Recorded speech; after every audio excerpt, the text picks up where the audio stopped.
ඔයාලම එකතුලා ඉන්නේ කෝඩ්‍රයිවර් channel එකත් එක්ක. මේකෙදම කතා කරන්නේ මට එක්ස්පීරියන්ස් කරන්න හම්බෙන ඒ වගේ මම දන්න වාහන ගැන විස්තර. සස්පෙන්ෂන් සිස්ටම් සැලකුවාන් පස්සේ ප්‍රධාන වශයෙන් කොටස් දෙකකට වෙන් කරන්න පුළුවන් ඒකේ තියෙන කන්ෆිගරේෂන් එක අනුව. ඉතින් ඒව තමයි මේ ඩිපෙන්ඩන්ට් සස්පෙන්ෂන් සහ ඉන්ඩිපෙන්ඩන්ට් සස්පෙන්ෂන් කියන්නේ. ඩිපෙන්ඩන්ට් සස්පෙන්ෂන් කියන්නේ අපි පිටිපස්ස රෝද සැලකමුකෝ. ඒ පිටිපස්ස රෝද දෙක එක රෝදක මූවමන්ට් එක අනිත් රෝදයට බලපානව නම් එක රෝදක මූවමන්ට් එක කියලා කියන්නේ මම කියන්නේ මේ vertical movement එක. අපි මොකක් හරි හිතන්නකෝ වාහන යනකොට පිටිපස්සේ වම් පැත්ත රෝද විතරක් ගලක් උඩින් යනවා. දකුණු පැත්ත රෝද වලක් උඩින් යන්නේ නැහැ. හැබැයි පිටිපස්සේ රෝද වම් පැත්ත රෝද ගලක් උඩින් යනකොට වම් පැත්ත රෝද ඉස්සෙනවනේ. ඒ වගේම එතකොටම අර මේ දකුණු පැත්ත රෝදේ පහත් වෙන හදනවනේ. ඒ කියන්නේ වම් පැත්ත රෝද ඉස්සෙනකොට දකුණු පැත්ත රෝද පහත් වෙන හදනවනේ. මම කියන්නේ දෙක අතර කියන්නේ එක රෝදක මූවමන්ට් එක අනිත් රෝදයට බලපානවනම් ඒක කියනවා ඩිපෙන්ඩන්ට් සස්පෙන්ෂන් කියලා. ඊට පස්සේ එක රෝදක මූවමන්ට් එක රෝදක vertical movement එක අනිත් රෝදේ මූවමන්ට් එකට බලපාන්නේ නැත්තම් ඒකට කියනවා ඉන්ඩිපෙන්ඩන්ට් සස්පෙන්ෂන් කියලා. ඩිපෙන්ඩන්ට් සස්පෙන්ෂන් සිස්ටම් එකකට උදාහරණයක් විදිහට කියන්න පුළුවන් මේ රිජිඩ් ඇක්සල් සිස්ටම් එක. අනිත් වර්ගය තමයි මේ ඉන්ඩිපෙන්ඩන්ට් සස්පෙන්ෂන් කියලා කියන්නේ.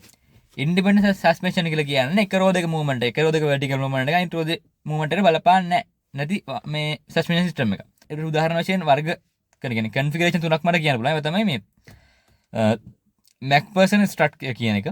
ඒ වගේම ඩබල් විශ්බෝන් සස්පෙන්ෂන් සිස්ටම් එක. ඒ වගේම මල්ටි ලින්ක් සස්පෙන්ෂන් සිස්ටම් එක. එතකොට මේ මැක්ෆර්සන් ස්ට්‍රට් කියලා කියන්නේ මොකද්ද? ස්ප්‍රින් එකක්, ඒ වගේම ඩෑම්ප් එකක්, ඒ වගේම ලින්කේජස් භාවිත කරලා හදපු මේ කම්පැක්ට් සිස්ටම් එකක්. ස්පේස් එක ගොඩක් අඩුවෙන් භාවිත වෙන්නේ. ඒ කියන්නේ vertical space එකක් ඕනේ. හැබැයි horizontal ලොකු space එකක් ඕනේ නැහැ. අන්න ඒක හින්දා මැක්ෆර්සන් ස්ට්‍රට් එක කියන්නේ කන්ෆිගරේෂන් එක ගොඩක් වෙලාවට භාවිත කරනවා මේ ෆ්‍රන්ට් වීල් වාහනවල. ගොඩක් ඉකොනොමි වාහනවල භාවිත වෙන්නේ මේ මැක්ෆර්සන් ස්ට්‍රට් කියන එක මේ ඉස්සරහා සස්පෙන්ෂන් විදියට. අනිත් තව වර්ගයක් මම කිව්වා මොකද්ද මේ ඩබල් විශ්බෝන් කියලා. ඩබල් විශ්බෝන් සස්පෙන්ෂන් කියලා කියන්නේ මේ vertical space එක අඩුවෙන් ගන්න, හැබැයි horizontal space එක ලොකුවටම ගන්න. හැබැයි මේ ගොඩක් stable suspension system එකක්. ඒකෙදි වෙන්නේ මේ linkage දෙකක් වෙනවා. linkage දෙකක් කියලා කියන්නේ මේ විශ්බෝන් ඩබල් විශ්බෝන් කියලා නමක් තියෙනවා. විශ්බෝන් දෙකක් උඩින් කනෙක්ට් වෙලා තියෙනවා මේ උඩින් යටනේ. ඒ වගේම උඩ ජොයින්ට් එකටයි යට විශ්බෝන් එක කනෙක්ෂන් එකටයි ජොයින් කරලා තියෙනවා මේ ස්ප්‍රින් එක. එතකොට ඔය ඩබල් විශ්බෝන් සස්පෙන්ෂන් එකේ තියෙන මේ වාසිය තමයි අපි වාහනේ රෝදේ උඩ පහළ යනකොට vertical movement එකේදී වාහනේ රෝදේ මේ vertically මේ කියන්නේ අර මේ ඇලවිල්ලක් වෙන්නේ නැතුව වාහනේ vertically උඩ පහළ යවන්න පුළුවන් මේ ඩබල් විශ්බෝන් සිස්ටම් එක. හැබැයි මැක්ෆර්සන් ස්ට්‍රට් එකේදී තියෙන වෙනස තමයි ඒකෙදී මේ වාහනේ රෝදේ මේ අර උඩ පහළ යනකොට මේ ඒකේ verticalම තියෙන ඇලවීමක් වෙනවා. ඒකත් එක අර ස්ටැබිලිටි බලපෑම කරන මැක්ෆර්සන් ස්ට්‍රට් එකේ. හැබැයි ඩබල් විශ්බෝන් සස්පෙන්ෂන් සිස්ටම් එකේදී එහෙම මේ රෝදේ ඇලවිල්ලක් වෙන්නේ නැහැ vertical movement එකක් වෙනකොට. ඩබල් විශ්බෝන් සස්පෙන්ෂන් සිස්ටම් එක ගොඩක් වෙලාවට භාවිත වෙන්නේ මේ performance cars වල. මොකද ඒකේ තියෙන මේ ස්ටැබිලිටි වැඩි ගතිය. ඒ වගේම මේකේ තියෙන මේ ස්ට්‍රෙන්ත් එක වැඩිකම. මොකද මේක අර performance car ගත්තාම මේක ලොකු ස්පීඩ්ස් වලින් යනවා, බම්පර්ස් වලින් ලොකු ස්පීඩ් එකෙන් යනවා. එතකොට ඒක අර ෂෝක් මේ ගොඩක් හයි ස්ට්‍රෙන්ත් එකක් තියෙනවනේ ඒක දරා ගන්න. එතකොට ඒක ස්ට්‍රෙන්ත් එක වැඩිකමත් එක්ක මේ ඩබල් විශ්බෝන් සිස්ටම් එක ගොඩක්ම මේ sophisticated. ඒ කියන්නේ මේ හොඳ සිස්ටම් එකක් විදිහට භාවිත කරනවා. තව සස්පෙන්ෂන් සිස්ටම් එකක් තියෙනවා. ඒක තමයි කියන්නේ මල්ටි ලින්ක්. ඒ කියන්නේ ලින්ක් මම කියන්නේ මේ ලින්ක්ස් ගොඩක් තියෙනවා කියලා සස්පෙන්ෂන් සිස්ටම් එකක් මේ රෝදේත් එක්ක කනෙක්ට් කරගන්න.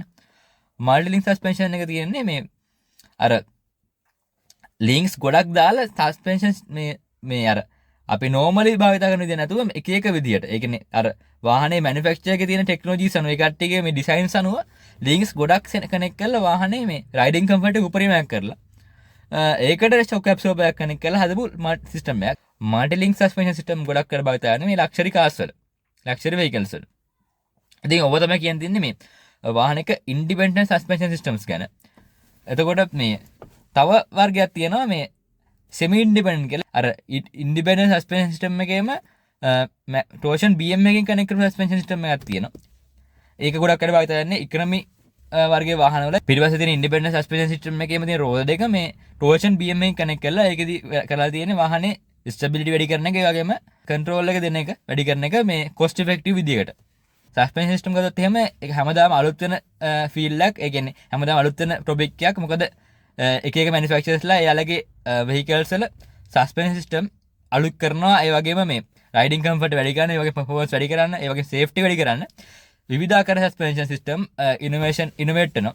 ගොඩක්ම කම්ප්ලෙක්ස් සස්පෙන්ෂන් සිස්ටම්ස් තියෙනවා. ඉතින් අදම කතා කරේ එවෙන් කිහිපයක් ගැන විතරයි.